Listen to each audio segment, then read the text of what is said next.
थोड़ा सा इसके बारे में आपको बता दें, क्योंकि आजकल सुना तो हर किसी ने है, लेकिन अंदर की बात लोगों को नहीं पता होता कि आईवीएफ क्या है, इक्सी क्या है, दोनों में अंतर क्या है।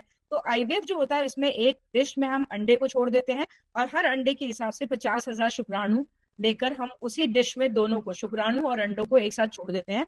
और 18 घंटे के बाद हम उसको वॉश करके देखते हैं कि वो उसमें फर्टिलाइजेशन हुआ कि नहीं, एक उसमें भ्रूण में कन्वर्ट हुआ कि नहीं अंडा, और कितने प्रतिशत कन्वर्ट हुआ। ये आईवीएफ का टेक्निक है। ये टेक्निक जो बिल्कुल नॉर्मल लोग होते हैं, जैसे लेकिन नला बंद हो, पेशेंट की एज बहुत कम हो, कोई बार बार एबॉर्शंस की हिस्ट्री नहीं हो, उनमें होता है। लेकिन आईवीएफ का जो भ्रूण बनने की जो सक्सेस रेट है, वो लगभग 50% सिर्फ है, 50-52%। तो इसलिए अब जो आईवीएफ का नेक्स्ट एडवांस टेक्निक है, टेस्ट ट्यूब बेबी का एडवांस टेक्निक, उसको हम लोग इक्सी कहते हैं। Next slide please.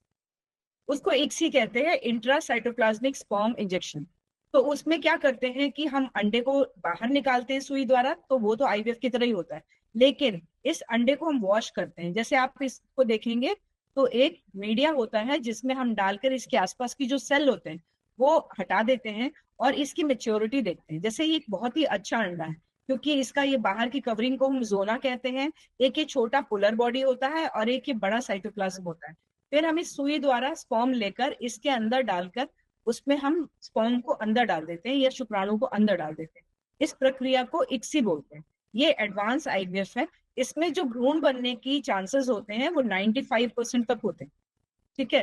तो ये फायदा है, ये एडवांसमेंट है नॉर्मल आईवीएफ के ऊपर। Next slide. ये एक बुरा यूज साइड है। मतलब जैसे मैंने अंडा है, जैसे मैंने आपको बोला था कि आईवीएफ एक ट्रीटमेंट ही नहीं है, ये एक अल्टीमेट टेस्ट भी है। इसमें पता चल जाता है कि कमी कहाँ पे है। मोस्ट ऑफ द केसेस में 99% ऑफ द टाइम हम जान पाते हैं कि कारण कहाँ पे है। तो जैसे ये कि महिला का ये अंडा है, इस अंडे से कभी भी बच्चा नहीं रुक सकता, क्योंकि अंडे की क्वालिटी बहुत खराब है। जैसे आपने पहले देखा था, वो एक नॉर्मल अंडा था, ये एक एबनॉर्मल अंडा है। तो ऐसे महिला को डोनर एग के लिए जाना पड़ता है। Next slide please. ये एक सी का प्रक्रिया है जो मैं बता रही थी, जो एडवांस आईवीएफ है। इसमें ये अंडे के अंदर सुई द्वारा हम शुक्राणु को डाल देते हैं।